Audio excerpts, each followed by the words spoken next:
German soldiers are training for the worst case, an attack on NATO territory.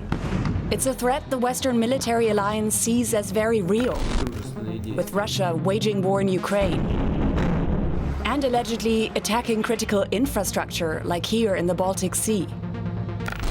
Countries that share a border with Russia want Germany to take more responsibility for Europe's defense.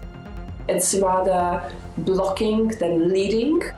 Plus, Donald Trump is president again. If he cuts US support for Europe's security, this can create real immediate issues.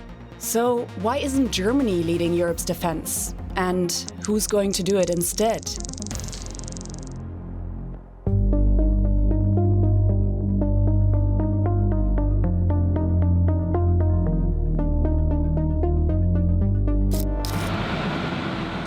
This is NATO's biggest exercise in decades, since the end of the Cold War. It's called Steadfast Defender, a chance for all NATO members to showcase their combined military might. NATO's 32 member countries are bound by a promise of collective security to defend each other in case of an attack. And right now, the alliance sees its biggest threat right on its doorstep. From Russia. This is Russian territory Kaliningrad, right between Poland and Lithuania. And then there is Russia's close ally, Belarus. Danger is moving towards us at full speed. We must not look the other way. We must face it. That's why many of these NATO drills are taking place in Europe's northeast, like here in Norway. Or here in Lithuania. That's the location for the finale of this whole exercise. And Germany is leading it.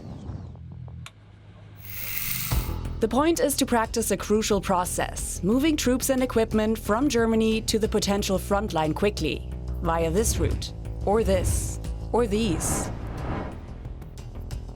With its location at the center of Europe, Germany is a major hub for NATO, and would play a central logistical role if Russia attacked a NATO member. In recent years, Germany has significantly boosted its defense spending. It's also Europe's biggest provider of military aid to Ukraine, by far. Maybe not surprising for the largest economy in Europe. Still, sounds like a leader, right? Well, a lot of work needs to be done here to decrease dependencies, decrease vulnerabilities. This is Ulrike Franke, an expert on German and European defense policy. She says Germany and Europe's military capabilities need to be much, much stronger. So at this point, Europe remains concerningly dependent on the United States, militarily speaking. Let's have a look at what that means. Firstly, Europe relies on the US military industry for much of the equipment it needs to buy. The US far outpaces European countries when it comes to producing large quantities of weapons and ammunition. Then there are the US nuclear warheads stationed in Europe, around 100, providing protection through deterrence. Plus, around 100,000 US troops on the continent, along with their fighter aircraft, tanks, armored vehicles, and artillery. Around a third of those troops are stationed in Germany, at these key locations. Like here, the US military's European Command Headquarters, and the US Air Force's European HQ. Guaranteeing Europe's security has been in the US interest for a long time. And for more than 75 years, the central structure to do so has been through the NATO alliance. Enter Donald Trump. He's been complaining the US is paying too much for Europe's security. And he's even threatened not to protect allies who don't meet NATO's defense spending targets, currently at 2% of GDP. That would call into question NATO's core principle of collective defense. One of the presidents of a big country stood up and said, well, sir, if we don't pay and we're attacked by Russia, will you protect us? I said, no, I would not protect you. In fact, I would encourage them to do whatever the hell they want. You got to pay. You got to pay your bills. And now Trump's called for NATO members to up their defense spending to 5% of GDP. The US currently has the biggest military of all NATO members. It has around 1.3 million active duty personnel. Just for comparison, Germany has around 180,000.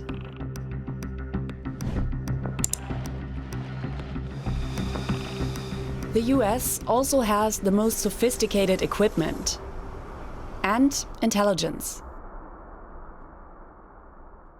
And importantly, it's not just a question of quantity, but also of quality, in the sense that there are several military capabilities that NATO only has because the United States has it. We call those strategic enablers. Hence, if the US withdraws or just kind of decides to be less involved in NATO, this can create real immediate issues.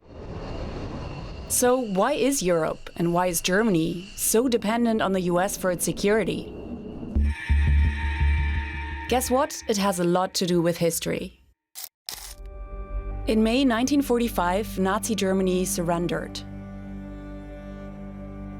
Soon after, World War II was over, with more than 60 million dead, on the battlefield and as victims of German atrocities. The Nazis killed many millions of Jews, people with disabilities, Sinti and Roma, homosexuals, and many other persecuted groups. Germany was split into 4 zones of occupation, controlled by the victorious Allied powers: the United States, the United Kingdom, France, and the Soviet Union. And Berlin, right in the middle of the Soviet sector, was also split in 4. After the atrocities of World War II, the Allies initially decided Germany should never again be trusted with arms or troops. So the German military was disbanded and the country demilitarized.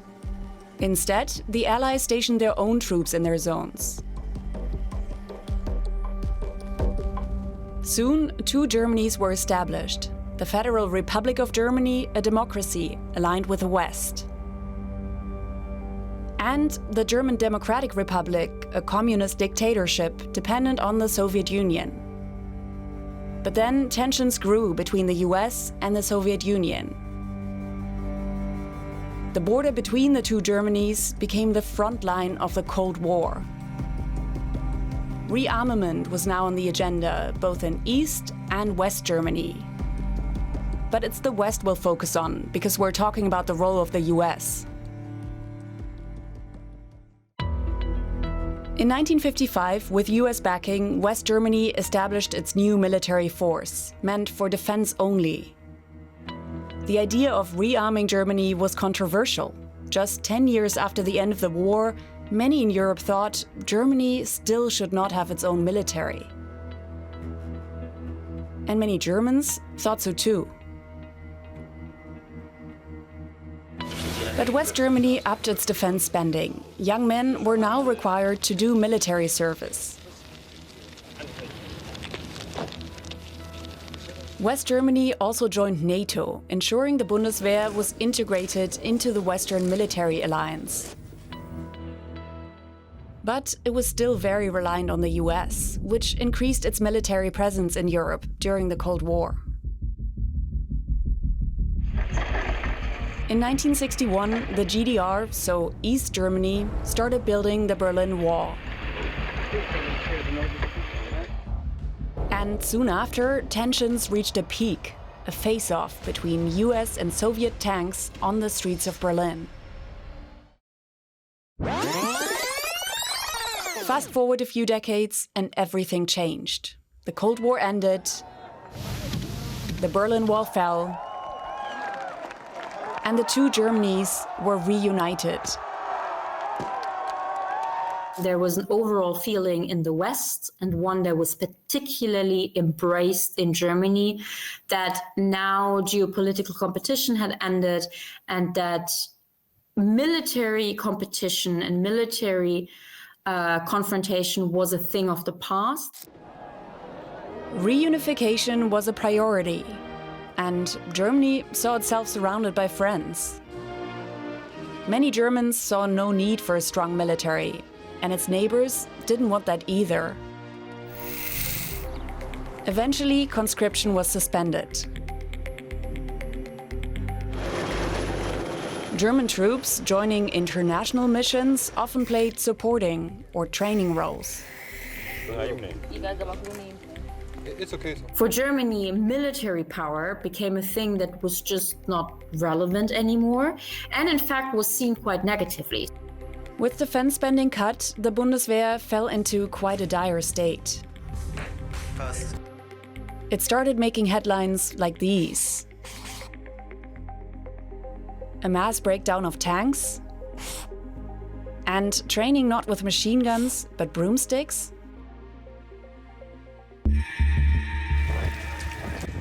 But then this happened. Russia's full-scale invasion of Ukraine.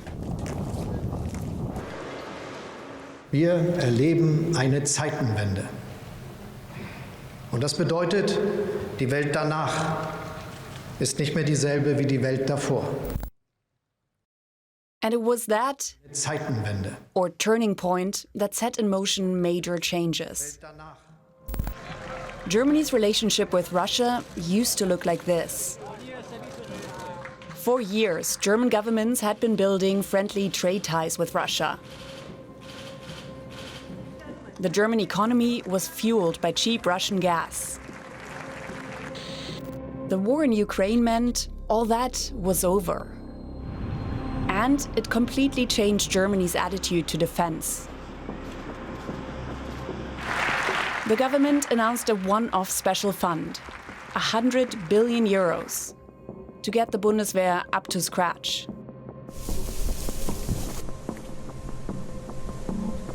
Since then, Germany has modernized its arsenal, upgrading air defense systems, building tanks, ordering F-35 fighters, and helicopters. It's also been upping its game in Europe. Germany has spent billions on military aid to Ukraine. That's a big change, since Germany was mocked for just sending helmets shortly before Russia launched its full-scale invasion. Plus, Germany is setting up a military base in Lithuania. Over the next couple of years, a brigade of tanks and almost 5,000 personnel will be stationed there. It's the first time ever the Bundeswehr will post such a big unit outside of Germany permanently. All that is set to help strengthen NATO's eastern flank. And Germany is finally meeting NATO's 2% defense spending target. But 3 years after Scholz announced the Zeitenwende, it's clear that it will take more than a little spring cleaning to fix the German military's problems. Even Germany itself says so. In 2024, a government report found that the military was aged and shrinking and severely lacked equipment. All that is causing concern for Germany's partners, especially those closer to Russia's border. I think that across the region, especially northeastern flank, everyone sees right now that Germany is very much focused on itself. Justyna Gotkowska is a Polish researcher on the German Bundeswehr, NATO and European defense. She says Germany has a lot more to do. Curtailing bureaucracy, on implementing modernization plans, on gaining more people to serve in the Bundeswehr. Recently, German politicians have talked about reintroducing conscription. But even that won't solve the problem. There is a big question mark with regard to future funding and future financing of the German armed forces. Germany's established parties might agree on boosting defense capabilities further. But no one really seems to know where to get the money from. Plus, defense spending is a divisive issue within Germany. Some people don't see Russia as a threat to Germany and think the support for Ukraine goes too far. Populist parties are campaigning on that idea and winning votes with it. All that affects the way Germany behaves on the European level. Germany is still struggling with this role of leader or kind of unifying force within Europe. This whole thing about Germany not seeing itself as a leader, that's a big part of its post-war identity. And that's visible now in Germany's approach to Ukraine's defense. It's reluctant to lead the way, prefers to act as part of an alliance. Hier an dieser Stelle ist es mir ganz wichtig, dass wir eine breitere europäische Unterstützung hinbekommen. Es kann nicht alleine an Deutschland hängen. Scholz has warned against Germany getting too involved in the war. He set limits, like refusing to send long-range Taurus missile systems to Ukraine. The Germany under Chancellor Scholz has a very cautious, reactive and reluctant stance towards the Russian war against Ukraine, and it's rather blocking than leading, and needs to be pushed to be more ambitious and to take more risky decisions. So, from Poland's perspective at least, Germany can't be expected to take the lead. So, who will? Other major players like France and the UK don't look set for that role either. They're Europe's only nuclear powers, have strong militaries, are big spenders on defense, and key supporters of Ukraine. But France has been mired in political crisis for months. And with the UK now out of the EU, it doesn't have a strong claim to leadership in Europe. Instead, it's other countries taking the most action right now.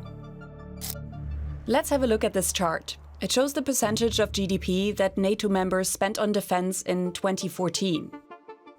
And estimates for 2024. These are the countries that have seen the most dramatic increase in defense spending over the last 10 years. Poland, Estonia, Latvia, Lithuania, and Finland. What do they all have in common? Right, they all share a border with Russia. Remember, here is Russia's Kaliningrad, and here is Belarus. The Baltic states were occupied by the Soviet Union for decades, and along with Finland and Poland, they've long warned the West of the threat posed by Russia. And they fear they could be Russia's next target after Ukraine. We are the countries now that are faced with Russian aggressive actions, hybrid ones, with regard to pressure on our border. And it shows. Poland is planning to spend 5% of GDP on defense this year, more than even the US. The Baltic and Nordic states too have invested massively into their militaries. But not just that, some of them have reinstated conscription. And they are preparing civilians for a military attack.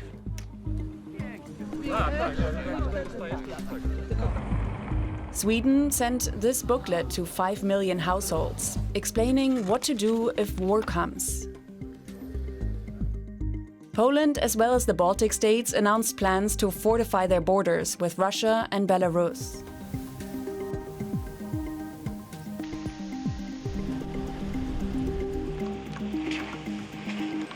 But it doesn't matter whether the Baltic states increase their defense spending and their capabilities by 200% or 3,000 if you want.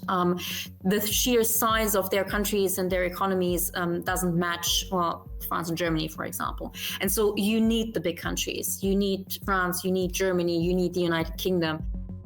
Germany has pledged to ramp up its military capabilities.